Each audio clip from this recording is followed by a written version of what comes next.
Hello guys, പുതിയൊരു വീട്ടിലേക്ക് സ്വാഗതം. ഇപ്പം നമ്മൾ കഷ്ടപ്പെടുന്ന കഷ്ടപ്പാട്, ഇപ്പം നമ്മൾ അനുഭവിക്കുന്ന ഒരു ബുദ്ധിമുട്ടാണെന്ന് വെച്ചാൽ നമ്മൾ കോഴി മറ്റെന്താ നെറ്റ് കടന്ന് ചാടിപ്പോകുന്നുണ്ട് അല്ലേ? അങ്ങനെ ചാടിപ്പോയതേ ഇവർ പിറകെ വരുന്നുണ്ട് കേട്ടോ. അങ്ങനെ ചാടിപ്പോയ പ്രശ്നം എന്താണെന്ന് വെച്ചാൽ നമുക്ക് മുട്ട വേണ്ടത്ര കിട്ടുക, മുട്ട വേറെ എവിടെയെങ്കിലും പോയി വിടും. അതെ, നമുക്കതൊന്നും തപ്പാൻ നേരമില്ല. ഈ ഇടയ്ക്ക് അവിടെ ഒരു വീട്ടിൽ പോയി മുട്ടയിട്ടെന്ന് പറഞ്ഞു. നമുക്ക് തപ്പാൻ നേരമില്ല. അതിനുവേണ്ടിയാണ് നമ്മൾ ഇവിടെ ഈ കൂട്ടിലിങ്ങനെ അടച്ചു വെച്ചേക്കുന്നത്. പക്ഷെ ഇതും ചാടി കടന്നു പോവാ. അപ്പൊ ഇതെന്ത് ചെയ്യണം? കുറച്ചുകൂടെ ഹൈറ്റ് കൂട്ടണം അല്ലേ? കുറച്ചുകൂടെ ഹൈറ്റ് കൂട്ടിയാൽ ശരിയാവും എന്നാണോ പറയുന്നത്? ശരിയാവും. വള്ളിയൊക്കെ ഇച്ചിരി പഴകിപ്പോയി. ഇങ്ങനെ ഒരു സെറ്റപ്പില്ല നമ്മൾ ഇട്ടോണ്ടിരുന്നത് കേട്ടോ. നമുക്ക് 10 ആൾക്കാരുള്ളതാ. ഇപ്പൊ അതെ ഇവരെ നോക്കിക്കേ, ഇവിടെ എത്ര പേരുണ്ട് ഇപ്പം? ആണോ? ബാക്കി എല്ലാവരും ചാടിപ്പോയി നടത്തും. തൽക്കാലത്തേക്ക് നമ്മളിങ്ങനെ കമ്പ് വെച്ചാൽ ഈ കമ്പ് മാറ്റിക്കേ. അതോ സോറിയേ, ഈ കമ്പ് മാറ്റിയാ പിന്നെ ഇത്രയും പൊക്കമുള്ളൂ. സിമ്പിളായിട്ട് കോഴികൾക്ക് ചാടിപ്പോകാം. അങ്ങനെ ചാടിപ്പോകാൻ നമുക്ക് വേണ്ടത്ര മുട്ടയോ കാര്യങ്ങളോ നമുക്ക് കിട്ടുകയില്ല. അങ്ങനെ കിട്ടിയില്ലെങ്കിൽ നമ്മളിവിടെ വളർത്തിയിട്ട് വല്ല കാര്യമുണ്ടോ? നമുക്ക് ഇവിടെ വളർത്തുന്നത് തന്നെ മുട്ടയ്ക്ക് വേണ്ടിയാണ്. പിന്നെ കുറച്ച് പേര് നമ്മൾ സ്നേഹത്തിന് വേണ്ടി വളർത്തണം. ഇവനെ കണ്ടോ, നമ്മൾ തുടക്കം മൂലം വളർത്തി വലുതാക്കി വന്ന പയ്യനെ. അതുകൊണ്ട് നമുക്ക് അതിനോട് സ്നേഹമുണ്ട്. ഞാൻ പറഞ്ഞു ബാക്കിയുള്ളവരോ സ്നേഹമില്ല എന്നല്ല. ഇവരോട് ഈ കറുത്ത പെണ്ണിനോട് നമ്മൾ വളർത്തി വലുതാക്കിയൊരു പെണ്ണാണ്. അതിനോട് നമുക്ക് ഭയങ്കര സ്നേഹമാണ്. അതാരും എത്ര വില ചോദിച്ചാലും നമ്മൾ കൊടുക്കുമോ? ബാക്കിയുള്ളവരെന്നൊക്കെ പറഞ്ഞാൽ നമ്മൾ ഇടയ്ക്ക് വെച്ച് മേടിച്ചവർ ഒക്കെയാണ്. ഇത് നമ്മുടെ മാമ വന്ന കോഴിയാണ്. ഇത് മാമാടെ വീട്ടിൽ ഇഷ്ടംപോലെ കോഴിയുണ്ട്. ഒരു ദിവസം നമുക്ക് മാമാടെ വീട്ടിൽ പോയി വ്ളോഗ് എടുക്കാം അല്ലേ? അവിടെ ഭയങ്കര കോഴി, അവിടെ ദിവസവും വെച്ച് വിരിയിപ്പിക്കലും പരിപാടിയൊക്കെയാ. അപ്പൊ നമുക്ക് ഇതെല്ലാം ഒന്ന് അഴിച്ച് മൊത്തം അതേപോലെ കെട്ടാം. അപ്പൊ നമ്മള് കോഴിയെല്ലാം പോയിട്ടുണ്ട്, നമ്മൾ തുറന്നു വിട്ടിട്ടുണ്ട്. കോഴിയെ തുറന്നു വിട്ടല്ലേ? അപ്പൊ കെട്ടാൻ വേണ്ടിയായിട്ട് നമ്മൾ തുറന്നു. ഈ 100 ഒന്നൊക്കെ തുറന്നു വിടുമ്പോൾ അവർക്ക് ഭയങ്കര സന്തോഷമാട്ടോ. ഓടുന്നുണ്ടോ? ഓട്ടമാട്ടോ. പറത്തി ഓടുന്നില്ല. ഇനി 5 മണിയാകാതെ ആരും വരികയില്ല.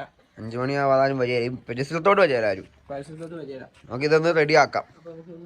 അതിന് വേണ്ടി നമ്മൾ സെറ്റ് ചെയ്തുകൊണ്ടിരുന്ന ഒരു അപ്പുറത്തെ വീട്ടിൽ നിന്ന് കിട്ടിയ നമ്മുടെ ഇരുമ്പിൻ്റെ ഒരു ഐറ്റമാണ് ഗ്രില്ല്. നമുക്ക് ഫ്രീ ആയിട്ട് കിട്ടിയതെല്ലാം. ഇത്രയും പരിപാടിയെല്ലാം കാണുമ്പോൾ നമ്മൾ ഓർക്കും 10 ചിലവായത്. ഇതെല്ലാം ഫ്രീയാണ് നമുക്ക്. ഈ വിറക് നമുക്ക് ഫ്രീ, ഇത് നമുക്ക് ഫ്രീ. അത് ഭയങ്കര സപ്പോർട്ടാണ്. ഇതൊക്കെ നമുക്ക് ഫ്രീ, എല്ലാം ഫ്രീ ആയതുകൊണ്ട് നമുക്ക് എല്ലാം ഫ്രീ ആയിട്ട് ചെയ്യാൻ പറ്റി. കോഴികൾക്ക് കൊടുക്കുന്നത് ഈ സാധനം നമ്മൾ കൊടുക്കണം കേട്ടോ. ഇടയ്ക്കൊക്കെ നല്ലൊരു ഇതാണ്. നമ്മൾ ഈയിടെ കുന്നോന്നി പോയി മേടിച്ച താറാവും കോഴി എന്നെ എടുക്കുന്ന എല്ലാവരും ചോദിച്ചു. അവർ ഇവിടെ ഇരിപ്പുണ്ട് കേട്ടോ, സുഖമായിട്ട് ഇരിപ്പുണ്ട്. നമുക്ക് ഇവർക്ക് ഈ ഇലയൊന്ന് കൊടുത്തു നോക്കാം. ഇലയെന്തോ കൈ പിടിച്ചിരിക്കുന്നുണ്ട്. എല്ലാവരും കൂടി വന്നിട്ടുണ്ട് കേട്ടോ. ആണോ? അതാ വേണമെന്ന് വേണോ? ഇത് തിന്നുന്നുണ്ട്. ഇവർക്ക് ഭയങ്കര ഇഷ്ടമായി സാധനം. അപ്പോൾ നമുക്ക് ഒരു കാര്യം ചെയ്യാം, ഇത് നമുക്ക് ഇവിടെ ഉപേക്ഷിക്കാം. ഇവർ തിന്നോട്ടെ. നമുക്ക് ഇവർക്ക് വേണ്ടി വേറെ എടുത്തുകൊണ്ട് വരാം. ഇവരൊക്കെ വന്നിട്ടുണ്ട് കേട്ടോ. ആദ്യം നമ്മൾ മറയായിട്ട് വെച്ചിരുന്നത് മെയിനായിട്ട് കീരി വരുന്ന ഈ ഭാഗത്തൂടെ കേട്ടോ. ഈ ഭാഗത്തൂടെ കീരി ഓടി വന്നിട്ട് ഇങ്ങനെ വന്ന് ആക്രമിക്കുക ചെയ്യുന്നത്. അപ്പോൾ ആ കീരിക്ക് കാണാതിരിക്കാൻ വേണ്ടി നമ്മൾ ഇങ്ങനെ ഈ സാധനം വെച്ചാൽ മറയ്ക്കുന്നത്. ആ സാധനം നമ്മൾ ഊരിയിട്ടുണ്ട് ആദ്യം. ഇത് കുറച്ചുകൂടെ ഉറപ്പിക്കണ്ടേ മേമിനെ? അതെ തന്നെ. 2 മുട്ട ഇരുമുണ്ട്. ഒരു കുഞ്ഞുമുട്ട, ഒരു വലിയ മുട്ട. നല്ല ചൂടുണ്ട് കേട്ടോ. ഇത് നമുക്ക് ഇവിടെ തന്നെ വെച്ചേക്കാം. അകത്താരും ഇല്ല, പോകാൻ എടുക്കാം. വില കെട്ടാൻ ആവശ്യമായിട്ടുള്ള മഞ്ഞവള്ളി ഇത് കേട്ടോ. ഇത് അക്ഷയെല്ലാം കെട്ടാൻ വേണ്ടി നമ്മൾ ഉപയോഗിക്കുന്ന മഞ്ഞവള്ളി. ഇത് നമ്മൾ കോർത്ത് സെറ്റാക്കുന്നത് ഇപ്പോൾ കാണിച്ചു തരാം. എന്നാ ക്യാച്ച്.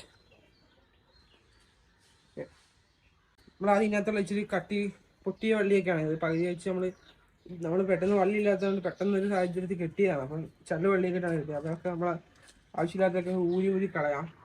അത് വല്ല ഇങ്ങനെ വലിഞ്ഞിരിക്കല്ലോ, ലൂസായി തന്നെ ഇരിക്കും. ഇതൊക്കെ ഇതാണ് നമ്മൾ ആദ്യം കെട്ടിയത്. പൊട്ടിപ്പോയപ്പോൾ വേറെ വള്ളി വെച്ച് അതാണ് പ്രശ്നം മൊത്തം പറ്റിയത്.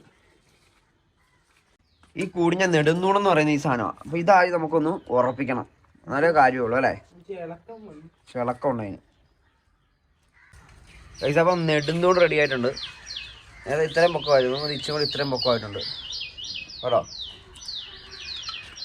നമ്മളിത് ഇങ്ങനെ ഒന്ന് കോർക്കണം കേട്ടോ. മൊത്തവും ഇങ്ങനെ നമ്മൾ അറ്റം വരെ ഒന്ന് കോർക്കണം. ആരെങ്കിലും ഇങ്ങനെ ചെയ്യാൻ ആഗ്രഹിക്കുന്നുണ്ടെങ്കിൽ ഈ വീഡിയോ അവർക്കൊരു ഇതാവട്ടെ എന്ന് നമ്മൾ പ്രശംസിക്കുന്നു. അതാണ് കോഴി അടയിരിക്കാൻ പിന്നെ പറ്റുന്നുണ്ട്.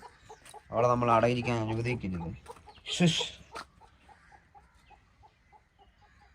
മൃഗസംരക്ഷണ വകുപ്പ് കേസ് കൂടെ. അപ്പം ആരെങ്കിലും ഇത് ചെയ്യാൻ ഉദ്ദേശിക്കുന്നുണ്ടെങ്കിൽ ഇങ്ങനെ ചെയ്യണം. ഓക്കെ, നല്ലൊരു ഐഡിയ അല്ലേ? പട്ടി ഉണ്ടെങ്കിൽ ഇപ്പൊ എന്താ ചെയ്യാ? പട്ടി ഉണ്ടെങ്കിൽ വേറെ പട്ടിയെ മേടിക്കാന്നുള്ളൂ. അപ്പോൾ ഗൈസ് ആവശ്യമായ സംഭവങ്ങൾ നമ്മൾ കോർത്തിട്ടിട്ടുണ്ട്. ഇനി ആ ഭാഗത്ത് മേബിയും കെട്ടാൻ വേണ്ടി പോവാം. ആ അറ്റം ഗൈസ്, അപ്പോൾ ആ അറ്റം കെട്ടിയിട്ടുണ്ട്. ഇപ്പോൾ ഇത്ര ഹൈറ്റ് കിട്ടി ഏകദേശം. ഇനി അറ്റം മേബിയും കെട്ടിക്കൊണ്ടിരിക്കുക. ഇത്ര ഹൈറ്റ് കിട്ടിയിട്ടുണ്ട്. ഇനിയോ കോഴി ചാടും എന്നുള്ള കാര്യത്തിൽ നമുക്ക് സംശയമുണ്ട് അല്ലേ? കോഴി ചാടുകയല്ലേ ഇനി? ദൈവം നോക്കുന്നുണ്ട്. ദൈവം എന്താ നമുക്ക് പണിയാണല്ലോ എന്നൊക്കെ ഓർത്ത് കോഴി നോക്കുന്നുണ്ട് കേട്ടോ. ഇനി കോഴി ചാടിയാൽ ആ കോഴിയുടെ എന്താ ചെയ്യേണ്ടത് നമുക്കപ്പോൾ കാണിച്ചു തരാം. നമ്മൾ ചെറിയൊരു പാങ്ങ് കൊടുത്തിട്ടുണ്ട് ഇത് മുറുകിയിരിക്കാൻ വേണ്ടി. അപ്പോൾ ഏകദേശം ഒന്ന് പറഞ്ഞ് ഇന്നലെ പ്രതീക്ഷിക്കുന്നു. നമുക്ക് നോക്കാം. ഞാൻ അടി ഒന്ന് ടൈറ്റ് ആക്കണം കേട്ടോ. അപ്പോൾ അതിന് വേണ്ടി ഒന്ന് റെഡി ആവാം. അടുത്ത് നമുക്ക് ഈ വല ഇതിൻ്റെ മുകളിൽ കൂടെ വിരിച്ചു കൊടുക്കാം. അപ്പോൾ കീരിക്കൊന്നും കാണാതെ ഇരിക്കാൻ പറ്റും. ഇവരെല്ലാവരും വർഷങ്ങൾക്ക് ശേഷം വെളിയിറങ്ങിയതിൻ്റെ ഒരു ആഘോഷത്തിൽ ഇത് എല്ലാവരും അടിച്ചു പൊളിച്ച് തിന്നുകൊണ്ടിരിക്കുക കേട്ടോ. എല്ലാവരും ഇവിടെ തന്നെ ഉണ്ട്. ഒരു പാങ്ങിന് വേണ്ടി നമ്മൾ ഇവിടെ നിന്ന് ഇങ്ങോട്ടൊന്ന് കെട്ടാൻ വേണ്ടി പോകണേ. അറിഞ്ഞോ? ഓക്കെ, പിടിച്ചിട്ടുണ്ട്. നമുക്ക് ഇങ്ങനെ കെട്ടുമ്പോൾ ജസ്റ്റ് ഒന്ന് പൊങ്ങി വരും. അപ്പോൾ നമുക്ക് കുറച്ച് ഇത് കിട്ടും അല്ലേ? സെറ്റല്ലേ? അപ്പോൾ മച്ചാന്മാരെ നമ്മൾ ആഗ്രഹിച്ചോടെ ഒരു കൂട് നമുക്ക് സെറ്റാക്കി കിട്ടിയിട്ടുണ്ട്. അത്യാവശ്യം ഹൈറ്റ് ഉണ്ട്. ഇനി ആരും ചാടുകയല്ലാന്ന് പ്രതീക്ഷിക്കുന്നത് അല്ലേ? അതെ, നല്ല പൊക്കമുണ്ട്. നീ ഒന്ന് ചാടി നോക്കി ചാടാൻ പറ്റുന്നുണ്ടോന്ന്. ആ, അപ്പോൾ ഇവൻ ചാടാൻ പറ്റും. എന്തായാലും കോഴിക്കും ചാടാൻ പറ്റില്ല കേട്ടോ. ആ 2 മുട്ട എടുത്തോ.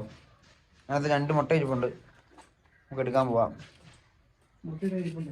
മുട്ടയിടാനായിരിക്കുന്നത്. വാങ്ങാം. ആ പൂവൻ കോഴി നമ്മളൊന്ന് പിടിക്കാൻ വേണ്ടി പോകും. എന്താണെന്ന് വെച്ചാൽ നമുക്ക് തമ്മിൽ ഇടാൻ ഫോട്ടോ വേണം. അതെ, വാന്ന് വിളിച്ചപ്പോൾ ഇവർ ഓടി വരുന്നു. നമ്മുടെ ആൾക്കാരൊക്കെ ഇവിടെ ഒന്നിച്ച് വിടുന്നുണ്ട്. പൂവൻ കോഴി നമുക്കൊന്ന് പിടിക്കാം. അതിനാലും പിടിക്കാൻ അറിയാം. അത് തന്നെ. ആ, സ്നേഹമുണ്ട് കേട്ടോ. ഇങ്ങനെ പിടിക്കാൻ പോകുമ്പോൾ ഒരു ഓട്ടം ഉള്ളൂ കേട്ടോ. അപ്പോൾ ഇതായിരിക്കും തമ്മിൽ. ഹലോ ഗൈസ്, അപ്പം ഇപ്പം രാവിലെ 7 മണി. കോഴിനെല്ലാം തുറന്നു കിട്ടു. എല്ലാവരും ചാടാൻ നോക്കുന്നുണ്ട്, പക്ഷെ നടക്കുന്നില്ല. അതിൻ്റെ അർത്ഥം നമ്മുടെ മെഷീൻ സക്സസ്ഫുൾ ആയി എന്നാണ്. ഇത്രയും പൊക്കത്തേക്ക് കെട്ടി ചാടാൻ ശ്രമിക്കുന്നവർ ആരും ചാടുന്നില്ല. അപ്പം ഉച്ചയൊക്കെ ആകുമ്പോഴും നോക്കാം അതിനും കുറവുണ്ടാവും. ഓക്കെ.